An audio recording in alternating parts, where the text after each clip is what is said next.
Welcome back, everyone, to the After the Scales podcast presented by DJD Graphics, episode 52. I'm Jacob Dove of Phenom Motorsports, along with Shaun Blight of Canadian Racing Tours. On today's episode, we'll be having DARIN NAIDA, driver number 7N sprint car out of Adrian, Michigan, joining us. We wanted to let everybody know that we have some big news here at After the Scales. Shaun, go ahead and share that. Yeah, it's something we've been working on for a while, and we finally got around to doing it. So now, as well as YouTube, you can keep watching us on YouTube if you'd like, but we are now going to be available on Apple, Spotify, and Amazon, and all your other podcast platforms. So if you want the audio-only version, if you're driving to a racetrack somewhere and you want to listen to some racing content, you'll be able to do that. Spotify, you'll also be able to watch the video portion as well. So we're really excited about that. Hopefully we can get our content out there a little more in the new year. And we hope it works out well for you guys, and you can kind of listen in at more of a convenience, especially once racing season gets going. So really excited for that.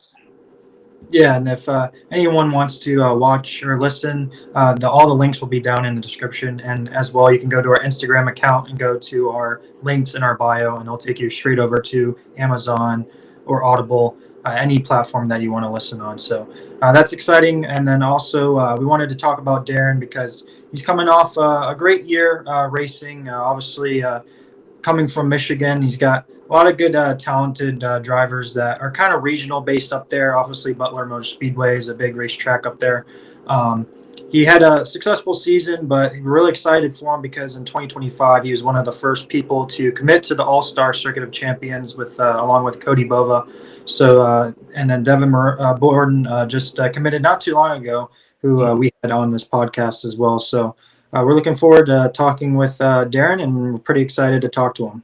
Yeah, we're taking a quick 20-minute break from watching the Tulsa shootout to talk to DARIN. So DARIN's going to be at the Chili Bowl again. He was there last year, so he's going to be there again this year. And so we wanted to talk to him about that, as well as the All-Stars season that's going to be coming up. So some big news for him. And I want to kind of see what I can expect next week, next Friday when I leave for the Chili Bowl too. Talking to someone who's got some experience, who's been there before. Not drinking age yet, though, so I'm sure he doesn't party too hard, but maybe he can point out some good spots for us. So yeah, we're really excited to have DARIN on. And then next week, we're going to be pounding out a bunch of episodes. We've got some guys lined up. Monday, we're going to be talking to a few drivers from Mount Stout Motorsports.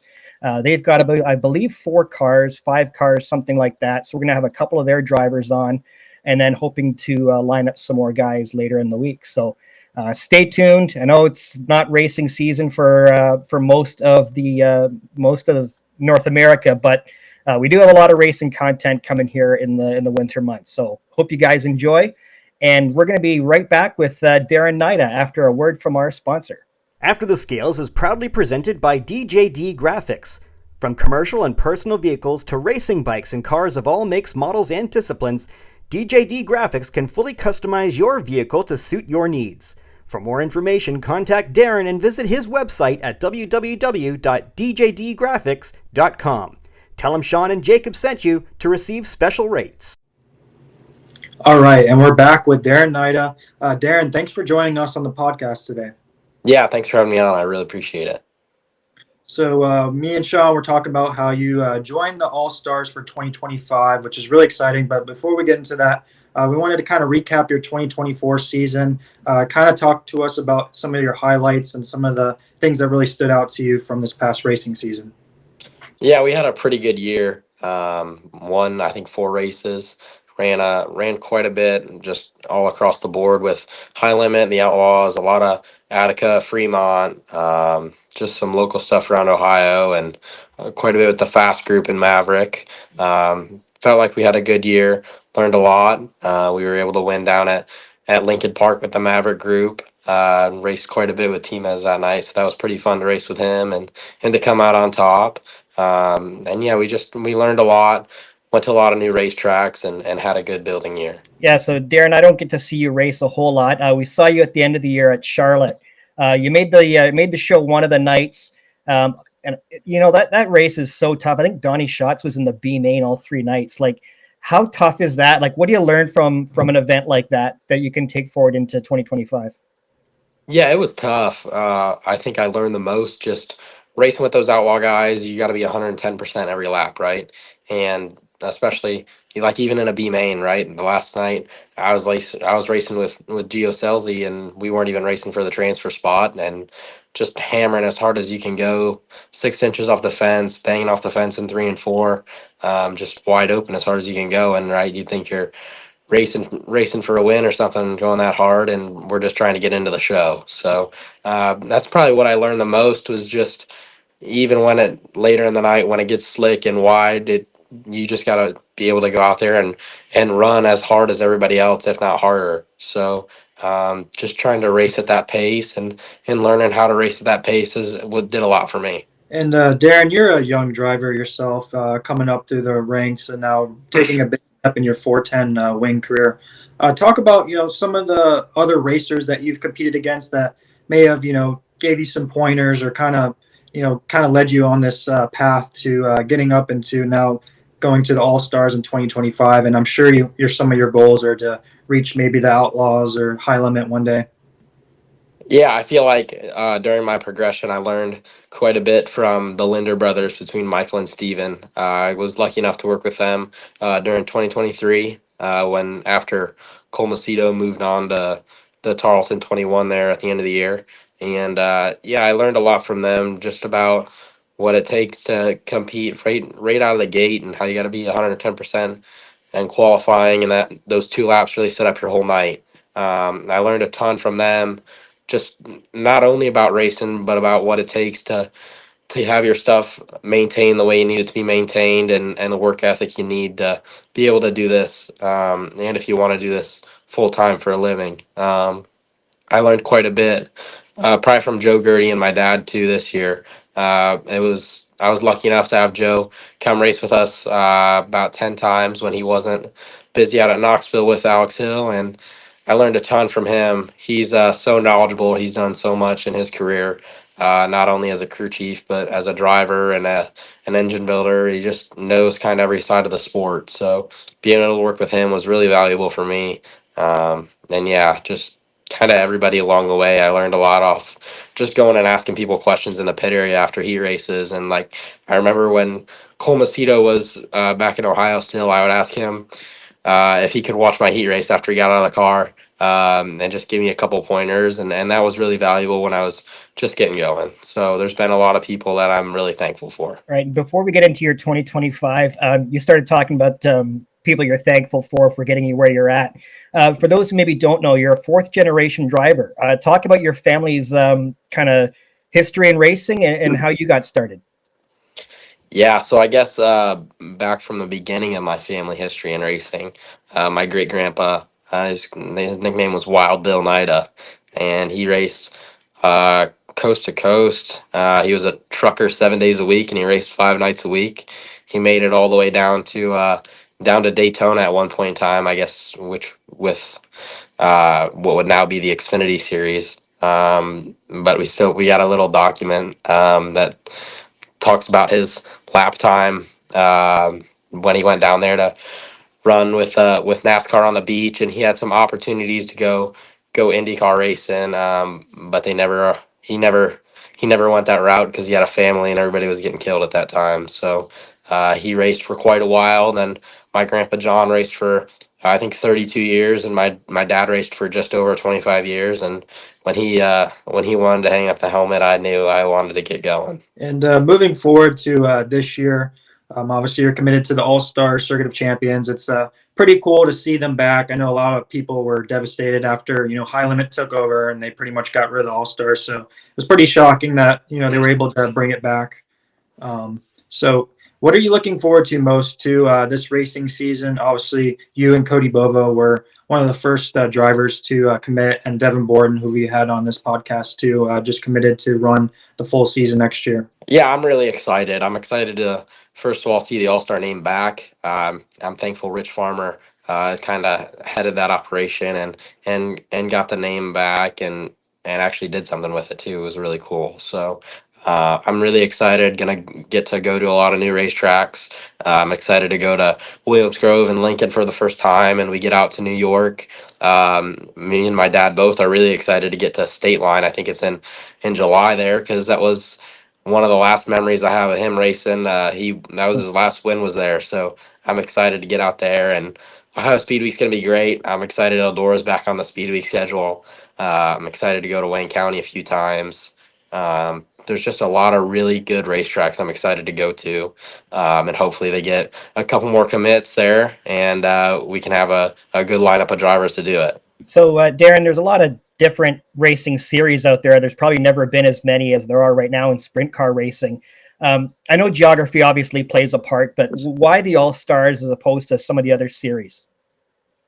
I think the All Star is just a good stepping stone for me to get my name out there. If we're able to go out and have at least a little bit of success with them, I think it's good to get my name out there, because I think a lot of people are looking at that now that it's back. There's not really much of a stepping stone between your local division and the Outlaw High Limit Tour, unless you can run just a pick and choose schedule.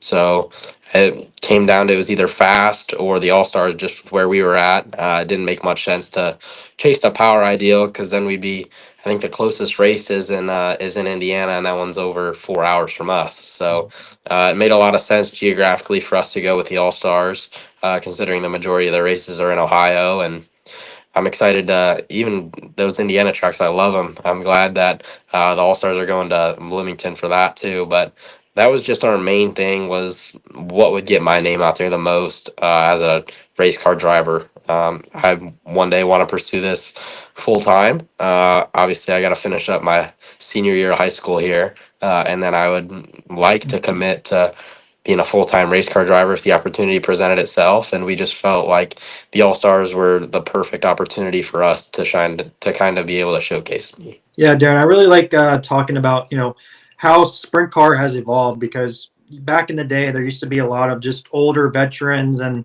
had a couple guys moving up from some of the other ranks. But I feel like now it's gotten a lot more younger and younger for the youth to really take a stepping stone to the 410 wing sprint car. So talk about, was it always your goal to be in a 410 wing sprint car? Because sometimes, other drivers want to try some other things. You got the Chili Bowl coming up. You might like the midget and be like, oh, wow, maybe I want to run USAC. Or has the sprint car always been, your thing?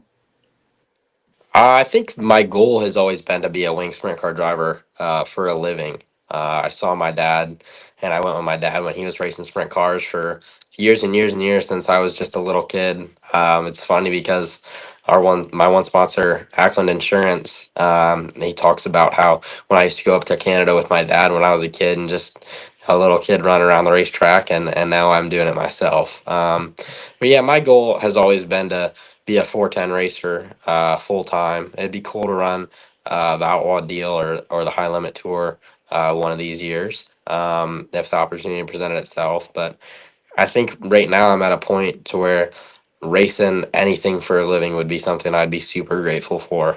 My family doesn't have quite the funding to take me all the way there, but I'd be super excited to get the opportunity to go race anything full time, whether that be a wing sprint car, non-wing sprint car, midget, anything.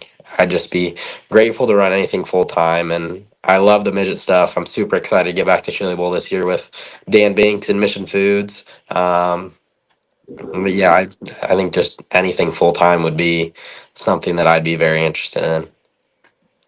All right, yeah. So let's talk Chili Bowl, because Jacob and I assume yourself, you're watching the Tulsa Shootout right now. You went last year to the Chili Bowl. Is there anything you can take from that experience that you can lean on for this year? Yeah, I was really grateful to have Jason McDougall on the wrenches last year, and I'm excited to work with him again, going to another team this year. I raced with Dan Binks and Binks Motorsports the first year I went down to Chili Bowl, and I believe it was 23, and had some engine issues that kept us from going in 24, but I'm excited to be back with him this year. So taking Jason with me to that deal is going to be really exciting, and I think all the laps I have in the Expo Center are valuable between both the Tulsa Shootout and the Chili Bowl. And I ran all 4 divisions at the shootout for I think 5 years. This is my first year going in a while. It was almost weird spending Christmas at home. Um, but I'm excited to take Jason with me, and I'm excited that I can use all my laps I have in the Expo Center, and having Cody Swanson as a teammate is going to be really valuable too. So I'm just kind of nervously excited, right? I'm just tired of waiting and think about it. I'm ready to get going. Yeah, and I myself, with Tulsa shootout going on, I've been nonstop watching that. I think the only times I've missed any heat races or E mains or D mains has been when I had a shower, or eat dinner, or the podcast right now. So just talk about Tulsa as a whole. I mean, the Chili Bowl is a prestigious race. I mean, just making the A main would be an accomplishment in itself. So talk about the whole vibe there. I'm really jealous of obviously Shaun is going to be able to go, and I'll have to watch on Flow. But just the whole environment of being behind the scenes in that building with all the cars, all the talent, NASCAR guys, late model guys, sprint car guys, you name it, they're going to be there racing in that building. It's almost not even a race. It's more of an event, in my opinion. They get so many people in that building that it's crazy. Just the excitement building up into Saturday night. I thought it was big the first year I went down there on Tuesday, Wednesday, and Thursday, but then Saturday night, come around 5 o'clock, the whole vibe in that building changes, and it's just building and building all week to get to that point. Um, yeah, it's nerve wracking, especially when you're rolling out for your heat race on your preliminary night. 'Cause, if you screw this up and you make a mistake, that's your whole week right there. It's a lot of pressure to perform, but it's a blast being there. I love it down there. Not only I really enjoy the midgets, but just being involved in the event as a whole is great. I have so much fun, and yeah, there's just a lot of excitement and energy in that building. Darren, do you know which night is your preliminary night? I'm not 100% sure, so I wouldn't quote myself on this. But in the form we filled out for Tuesday, so I believe I'm going Tuesday, but I just gotta wait and see till the rosters officially come out. All right. So for someone like me who's never been, what would I be most excited to see, like in person when I'm there for the first time? Man, I just walking through the pit area is exciting. Seeing all the cars lined up and so many drivers from different disciplines, and guys that run midgets full time, guys that run non-wing sprint cars full time. I know there's like even some late model guys and modified guys doing it this year. And then there's people that come over from Australia. There's people that come over from England, Canada, just everywhere in the world to be at that event. So yeah, honestly, I think the most exciting part for me, other than racing it, is just walking through the pit area, talking to people, meeting new people. And I remember the first time I was ever in that building. There's nothing like walking down the ramp for your first time and seeing what it's all about. And Darren, you spend a lot of time, in Michigan, Ohio, all the way up there. Talk about, with this Chili Bowl theme. Have you ever tried the chili at the Chili Bowl? And do you think that beans belong inside chili or not? I don't think beans belong inside chili. I just don't like beans. So I'm kind of biased on that. But there's a chili place at the Chili Bowl, but I've never been super big on chili, I guess. So I've never tried it. Yeah, maybe this year though. We'll find out. I'm with you, Darren. I'm not against beans. I like beans, but like they look like beetles in your food, and I'm not or June bugs or something. Like it just grosses me out seeing them. But Yeah, I think of beans as a whole, so we can just write them off for everything. That's right. Before we get into our rapid fire segment, what are your goals going into the All-Star season? Obviously, there's only a couple guys that have committed so far, but we know there's going to be quite a few more. What do you have kind of planned ahead for your season? One of my biggest goals is no mechanical failures. I'm really involved. I'm really involved in the shop side of things, and me and my dad do it all ourselves. So I really want to keep up on my maintenance program this year and make sure all the ducks are in a row, just so that we can go out and do our jobs at the racetrack. That's one of my goals is no mechanical failures. Another one is probably I'd like to win at least 2 or 3 races in the on the All Star Tour. I think for my goal for the year would probably be to win 5 races. I got close this past year, but didn't get quite there. So I'd like to win 5 races throughout everything, but probably 3 in the All Star deal would make me very happy. And I just want to, at the end of the year, I want to be in the top 3 in points. I don't know who's all committed so far, so it's hard to say where, like, an exact position, because I don't know who could be committing. There could be some big name coming in that I don't know about, and it could just be the 4 of us that are committed so far. So yeah, I'd just like to be in the top 3 in points at the end of the year, put up a couple of wins, and just have no mechanical failures. Well, Darren, we really appreciate your time coming on the podcast this evening, and we're going to wish you the best of luck coming up at the Chili Bowl, and then the best of luck for the rest of the 2025 racing seasons just around the corner. We'll be looking out for some more Darren NAIDA merch. I'm sure you're going to be getting some more T-shirts and hats out there for more fans, because you're a well-spoken young man and going to get a lot more fans, I bet. So we're going to conclude our episode with Shaun taking over the rapid fire segment. You just come up with 10 answers to Shaun's 10 questions he has for you. Shaun, take it away. All right, so here's our rapid fire by DJD Gear segment. Darren, we got 10 questions for you. What is your earliest memory at the racetrack? My earliest memory is probably winning at Oakshade with my dad. I think it was 2010. He won a sod feature. And there's a picture of me, my dad, and my mom. My mom's pregnant for my little brother in that picture. But that's probably one of my earliest memories. What's your pet peeve while driving your streetcar? Ooh, people that drive under the speed limit, or people that drive in the left lane and just Yes. ride in the left lane. Yeah, I think that's our favorite one so far. People like to say.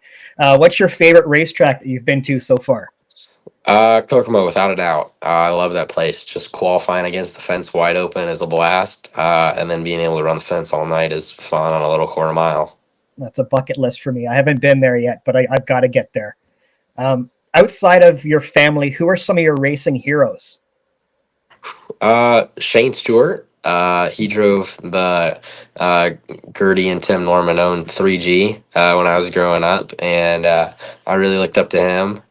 Joe Gertie's one of my racing heroes, and I'm really thankful to be able to work with him a little bit. And probably, if I had to go one more, I'd probably go Donnie Schatz. What's the best thing to do in Adrian, Michigan? Oh man, there's not much to do. Probably go to Buffalo Wild Wings on game day. There you go. Speaking of game day, Michigan or Michigan State? Michigan, easily. Okay, when you're not racing at the Chili Bowl, what's the best thing to do in Tulsa? Ooh. Man, I don't know. I don't do a whole lot more. I kind of focus on preparing myself, and I'm not old enough to go to the casino yet. So I know a lot of adults would say the casino. But yeah, I don't know. Probably just hang out with friends and be at the racetrack. Well, I guess I can't be at the racetrack. That's got to be outside. That's all right. Yeah, I'm not sure. If you won the Chili Bowl, how would you celebrate? Ooh, well, I turn 18 this year at Chili Bowl, and I want to go to the River Spirit Casino at some point in time because you only have to be 18 to go there. So I'd probably want to go to the casino for my first time. If you were racing your dad for the win on the last lap in the last turn, would you throw a nasty right rear at him? Oof. I guess it depends what we're racing for. I think anybody would right rear their dad for a Knoxville Nationals win. Yeah, I don't know. I'd obviously rather race him clean. I think it depends on if I'm still living at home or not. That's a good answer. All right, so you kind of answered this one, our last question. So I was seeing online, you do have a birthday next week. How do you plan on celebrating? Practice day at Chili Bowl. I plan on getting 2 good smooth practice sessions in and trying to gel good with my crew chief Jason McDougall. and yeah, just give him some good feedback and build a little bit of a notebook going into our preliminary night. Well, the good thing about being a Michigan guy is once you turn 19, you can just duck on over across the Ambassador Bridge, go into Windsor, and you can celebrate there. So that's one of the good things about being a neighboring state with Canada. Yeah, yeah, I've been across that bridge plenty of times with my dad going racing up in Ashweekend when I was growing up. So yeah, I think I plan on going up there this year for the Outlaw show. So Awesome. maybe 2026. I don't know. Well, we really appreciate you coming on, Darren. I know you and I are both fighting this cold. So we were joking before we came on. This was our Michael Jordan flu game, and we absolutely nailed it. So thanks, man. Good thing we can't get sick in Tulsa now. We got it out of our system. So that's a good thing. Yeah, I appreciate you having me on the show. I'm sure I'll get the chili bowl flu again when I get home. It's kind of it's become routine at this point. Yeah, I was going to say it's probably unavoidable with all the emissions that we'll be exposed to. So, yeah, thanks a lot, man. We'll be seeing quite a bit of you this year, I'm sure, especially if you're coming up to Ashweekend too, because I'll be there for that. So good luck in 2025 and good luck next week. I'll see you down in Tulsa. Yeah, thanks, guys. Thanks for having me on the show. Thanks.